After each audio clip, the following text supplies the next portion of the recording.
Hi hello friends, welcome to Tarun Sundar family. இன்றைக்கி வீடியோவில் வந்து நம்ம என்ன பார்க்க போகிறோம்னு பார்த்தீங்கன்னா, நிறைய ஃப்ரெண்ட்ஸ் வந்து கேட்டாங்க, அக்கா நாங்கள் கிராமத்தில் இருக்கோம், நாங்கள் என்ன வேலை பார்க்கலாம் அப்படின்னு வந்து கேட்டாங்க. இன்றைக்கி அந்த மாதிரியான வீடியோக்கள் தான் பார்க்க போகிறோம். இந்த வீடியோவில் வந்து நம்ம கிராமத்தில் இருந்தாலும் சரி, டவுனில் இருந்தாலும் சரி, இந்த ஒரு சில முதலீடுகள் போட்டு இந்த தொழில் பண்ணிங்கன்னா, ஒரு வாட்டி முதல் போட்டால் போதும், நம்ம வந்து வருஷ கணக்கில் இதோட பயன்களை வந்து அனுபவிக்கலாம். அந்த மாதிரியான தொழில்களும் அப்புறம் உங்களுக்கு நம்ம சாமானிய மக்கள் செய்யக்கூடிய தொழில்களும் தான் நம்ம இந்த வீடியோவில் வந்து சொல்ல போகிறோம். வாங்க வீடியோக்குள்ளே வந்து ஃப்ரெண்ட்ஸ், நம்ம வந்து இந்த தொழிலுக்கு வந்து முதலீடு போடுற மாதிரி இருக்கும். அது நீங்கள் எவ்வளோ பொருள் எடுக்க போகிறீங்களோ அதுக்கு ஏற்ற மாதிரி. இது என்ன தொழில்னு பார்த்திங்கன்னா, எங்கள் ஊரில் எங்கள் சொந்தக்காரங்க இந்த தொழில் பண்ணுறாங்க. அவங்களுக்கு நல்லாவே ரெஸ்பான்ஸ் இருக்குது. அதனால தான் நான் உங்களுக்கு வந்து இந்த தொழிலை வந்து நான் உங்களுக்கு சஜஸ்ட் பண்ணுறேன் இந்த வீடியோவில். அது என்ன தொழில்னு பார்த்திங்கன்னா, சாமியானா பந்தல்ங்க. சாமியானா பந்தல். இந்த பந்தல் இதோட சேர்த்து பந்தல் மட்டும் இல்லாமல் சேரு, இதெல்லாம் நீங்கள் பந்தல் சேரு இதெல்லாம் சேர்த்து எடுத்துக்கலாம். இது மட்டும் இல்லாமல் இது கூடவே சேர்ந்து சமையல் பாத்திரமும் நீங்கள் எடுத்து வச்சுக்கலாம். இது எப்படின்னு பார்க்குறீங்களா? இப்போ சாமியான பந்தல் வந்து வாங்குகிறோன்னு வச்சுக்கோங்களேன். இது வந்து நல்ல காரியங்களுக்கு மட்டும் இல்லாமல் எல்லா காரியங்களுக்குமே, நல்லதுலேருந்து கெட்டது வரைக்கும் எல்லாத்துக்குமே எடுப்பாங்க. அதுவும் இப்போ கிராமம்னு பார்த்திங்கன்னா, உடனே போடணும், பந்தல் தேவைப்படுது, சேர் தேவைப்படுது அப்படின்னா அவங்க டவுனில் போய் வாங்குறதுக்கு பதிலாக கிராமத்தில் நீங்கள் கொஞ்சமாக முதலீடு போட்டு வாங்கி வச்சாலும் போதும்.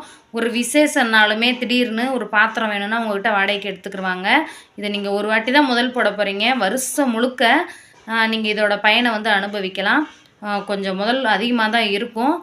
இப்போ சேர் பார்த்திங்கன்னா, உடஞ்சாலும் நீங்கள் அதுக்கு காசு வாங்கிடலாம், தொலைஞ்சு போனாலும் அதுக்கு நீங்கள் காசு வாங்கிடலாம். சேர் பார்த்திங்கன்னா ஒரு சேர் 200 300 இருக்குமே நினைக்காதீங்க. கும்பகோணம் இந்த மாதிரியான பகுதிகளில் சேர் வந்து மொத்த விலைக்கே வாங்கலாங்க. பிளாஸ்டிக் மொத்த குடோனுக்கு போனீங்கன்னா உங்களுக்கு வந்து இந்த பிளாஸ்டிக் சேரோட விலை ரொம்ப கம்மியாக இருக்கும். அதே மாதிரி இந்த விசேஷங்களுக்கு சமையல் பாத்திரம்லாம் வாடகைக்கு வர்றீங்க பார்த்திங்களா, அதுவும் தொலைஞ்சாலும் நம்ம அதுக்கு பணம் வாங்கிக்கிறலாம். 2 நாள் 3 நாள் கூட போனாலும் அதுக்கு ஏற்ற மாதிரி நமக்கு பணம் வாங்கிக்கிறலாம். அதனால் இது ஒரு நல்ல தொழிலுங்க. இதை வந்து பெண்கள் மட்டுமே செய்ய முடியுமானா முடியாது. இதுக்கு வந்து ஆம்பளைங்கள் துணை வேணும். எப்படின்னு கேட்குறீங்களா? இப்போ பந்தல் வாங்குறீங்க அப்படின்னா, இப்போ அதை யாராவது வாங்கி போட போகிறாங்கன்னா, இப்போ அதை நம்ம ஏற்றி விட்டு அங்கே போய் அவங்க வந்து அந்த பந்தல் போடணும். அது ஈஸியான வேலை தாங்க. 2 கம்பி இறக்குனா முடிஞ்சு போச்சு. இருந்தாலும் உங்கள்கிட்ட வண்டி இருந்தாலும் பரவாயில்ல, இல்லைன்னா ரெகுலராக ஒரு ஆட்டோ வந்து நீங்கள் எப்பயுமே பேசி வச்சுக்கோங்க. அந்த மாதிரி ஆட்டோ ஏதாவது நீங்கள் வச்சுருக்கும்போது நீங்கள் இதில் ஏற்றி விட்டால் அங்கே போய் இறக்கி, வண்டிக்கும் வாடகை வாங்கிக்கலாம். ஏற்றி விட்டால் அங்கே போய் இறக்கி போட்டு வந்துட்டால் முடிஞ்சு போச்சு. 3 நாள் 5 நாள்லாம் போட்டிருப்பாங்க. நமக்கு அது 5 நாள் இருக்கிற வரைக்கும் அதோட வாடகை கிடைக்குங்க. இது ஒரு சூப்பரான தொழில். இதோட டீப் லைட் இருந்தாலும் நீங்கள் வாடகைக்கு விடலாம். இது வந்து முயற்சி செஞ்சு பாருங்கள். இல்லை யாராவது உங்களுக்கு தெரிஞ்சவங்க இந்த தொழில் செஞ்சாங்கன்னா அவங்கக்கிட்ட கேட்டுட்டு இறங்குங்க, சரிங்களா? இதே மாதிரி பக்கத்துலேயே வச்சுருந்தாங்கன்னா ஆரம்பிக்காதீங்க. நீங்கள் மட்டும் கிராமத்தில் இருந்தீங்கன்னா இந்த தொழில் செய்யுங்க, ரொம்ப லாபம் கிடைக்கும். அடுத்து வந்து பெண்கள் ஃப்ரீ டைமில் என்ன பண்ணலாம்? குழந்தைங்க ஸ்கூலுக்கு போயிடுறாங்க அப்படிங்கும்போது நம்ம சும்மா இருப்போம் இல்லையா? வீட்டு வேலையெல்லாம் முடிச்சுட்டு சும்மா இருக்கும்போது உங்களுக்கு வண்டி ஓட்ட தெரிஞ்சால் ஆன்லைனில் ஃபுட்டு டெலிவரி பண்ணுறது, இந்த ஃப்ளிப்கார்டு இந்த மாதிரி நீங்கள் பார்ட் டைமாக ஒர்க் பண்ணலாங்க. இது மாதிரி பண்ணாலும் நம்ம குழந்தைங்களையும் பார்த்த மாதிரி இருக்கும். நமக்கு ஏதோ ஒரு மாதம் ஒரு 10,000 ரூபா வருமானம் வந்த மாதிரி இருக்கும். முடிஞ்சால் இந்த ஃபுட் டெலிவரி பண்ணுறது, ஆன்லைனில் பொருட்கள்லாம் சேல் பண்ணுறது இந்த மாதிரி இருக்கும். இதில் வந்து கொஞ்சம் ரெஸ்பான்சிபிலிட்டி இருக்கணும்பாங்கள்ல, அது மாதிரி நம்ம கொஞ்சம் கவனமாக இருக்க வேண்டியது வரும். இருந்தாலும் இது ஒரு பார்ட் டைம் ஜாப், நல்ல ஜாப். முடிஞ்சால் இதையும் ட்ரை பண்ணுங்கள். அடுத்து வந்து கிராமத்தில் இருக்கிறவங்க வந்து ஒரு பெரிய பல்கான ஒரு கோலமாவு மூட்டை எடுத்து வச்சுக்கோங்க. அதை 10 ரூபாவா பாக்கெட் போட்டு நீங்கள் உங்கள் வாசலில் வச்சுருங்க. இல்லைன்னா ஒரு போர்டு எழுதி கோலமாவு பாக்கெட்டு விற்கப்படும் போட்டிங்கன்னா அது ஒரு சூப்பரான லாபம் தாங்க. அதுவுமே முடிஞ்சால் ட்ரை பண்ணி பாருங்கள். அடுத்ததாக என்ன தொழில்னு பார்த்திங்கன்னா, ஹோல்சேலில் வந்து கடுகு, சோம்பு, ஜீரகம் இந்த மாதிரி வாங்கிக்கோங்க. கிலோ கணக்கில் பல்காக நம்ம வாங்கும்போது நமக்கு ரொம்ப மலிவாக இருக்குங்க விலை. இதை வந்து 1 ரூபா பாக்கெட்டு 2 ரூபா பாக்கெட்டில் போட்டு கிராமத்தில் விற்கலாங்க. சூப்பராக ஓடும். எங்கள் அம்மா கடை வச்சுருந்துச்சு, பெட்டி கடை கிராமத்தில். அதில் 5 ரூபா 10 ரூபா பாக்கெட்லாம் இருக்கும், அதெல்லாம் வாங்க மாட்டாங்க. அந்த 2 ரூபா பாக்கெட்டு 1 ரூபா பாக்கெட்டை விரும்பி வாங்குவாங்க. அது 1 ரூபா மலிவாக இருக்கிறதுனாலையா இல்லை என்னன்னு தெரியல. ஆனால் அது வந்து எங்கள் ஊரில் நல்லா விற்றுச்சு எங்கள் அம்மா விற்கும்போது. அது மாதிரி நீங்கள் உங்களுக்கு முடிஞ்ச அளவு இப்போ 2 ரூபா பாக்கெட்டு 3 ரூபா பாக்கெட்டுனா அந்த மாதிரி அந்த மிஷின் மட்டும்தாங்க நமக்கு தேவைப்படும். அந்த பாக்கெட் போடுற மிஷினு அது எவ்வளோன்னு விலை கேட்டு ஒன்று வாங்கி வச்சுக்கோங்க. எந்த தொழில் செஞ்சாலுமே இந்த மாதிரி நீங்கள் பாக்கெட் போட்டு விற்கும்போது நல்ல லாபம் கிடைக்கும். அடுத்து வந்து முறுக்கு போடுங்க. ரேஷன் அரிசியில் பல்க் அரிசி, ரேஷன் அரிசி உங்கள்கிட்ட மட்டும் இல்லாமல் உங்கள் சொந்தக்காரவங்க பக்கத்து வீட்டில் அரிசியெல்லாம் வாங்கி கொஞ்சம் கொஞ்சமாக வடகமோ அல்லது முறுக்கோ போட்டு 10 ரூபா பாக்கெட் போட்டு நீங்கள் கடையில் போடலாம். கேட்டுக்கோங்க.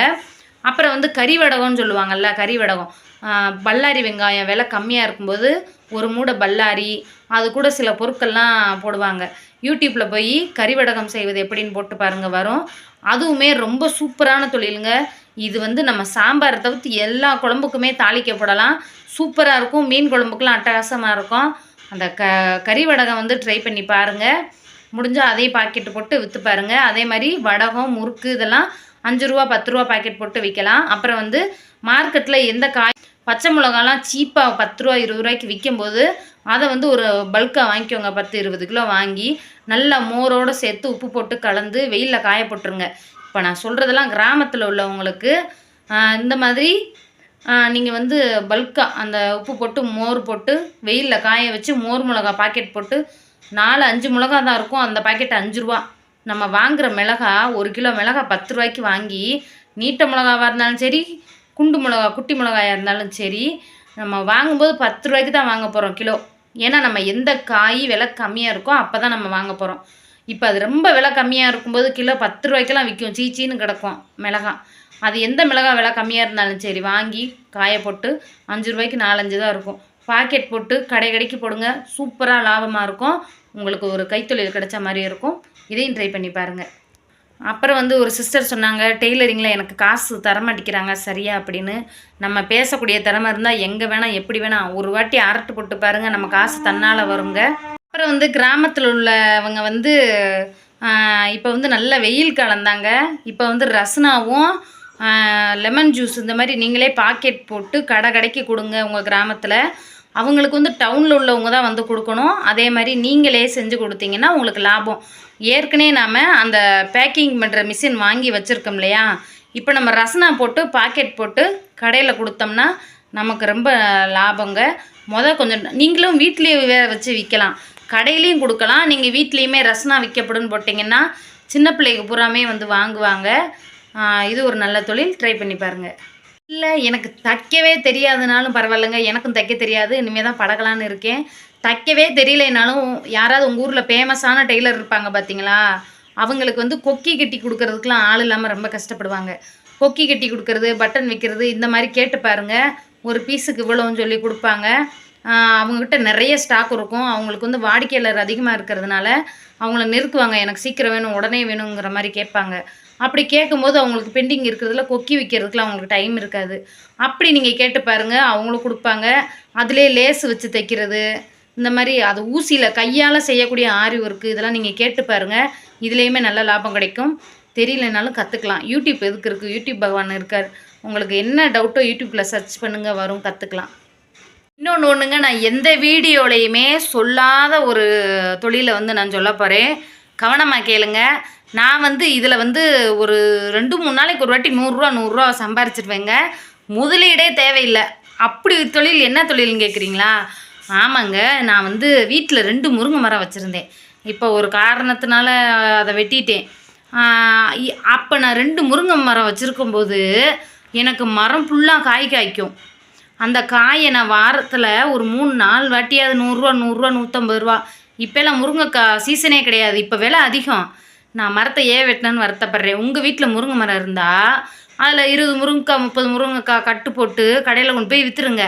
நானும் அப்படி தான் செய்வேன். இதே மாதிரி நீங்களும் ட்ரை பண்ணி பாருங்கள். அப்புறம் வந்து என் வீட்டு முன்னாடி வந்து சுண்டக்காய் மரம் வச்சுருந்தேன். 2 நாளைக்கு ஒரு வாட்டி அரை கிலோ சுண்டக்காய் பறிப்பேன். இதையுமே பறித்து நீங்கள் பெட்டி கடையில் உங்கள் வீட்டில் உங்கள் தெருவில் உள்ளேயே மளிகை கடைக்குள்ளே நீங்கள் கேட்டு பார்த்தீங்கன்னா வாங்கிக்கிடுவாங்க. சரிங்களா?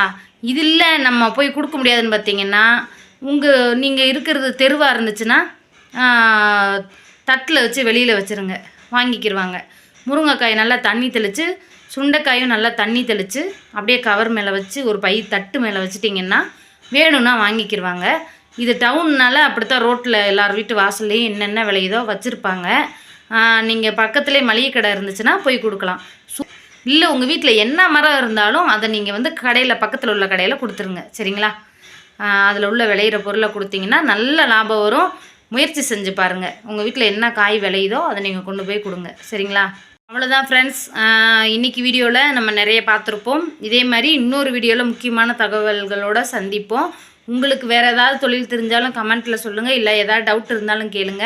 நிறைய பேர் யூடியூப் சேனல் பற்றி சொல்லுங்கள், ஆரம்பிக்கிறது எப்படின்னு கேட்டீங்க. அதை நான் நாளைக்கு வீடியோவில் சொல்கிறேன். இன்றைக்கி உங்களிடமிருந்து விடைபெறுவது தருண் சுந்தர் ஃபேமிலி. இந்த வீடியோ பிடிச்சிருந்தால் மறக்காமல் லைக் பண்ணுங்கள், ஷேர் பண்ணுங்கள், கமெண்ட் பண்ணுங்கள். நம்ம சேனலை சப்ஸ்கிரைப் பண்ணி பெல் பட்டன் கிளிக் பண்ணிக்கோங்க. பாய்.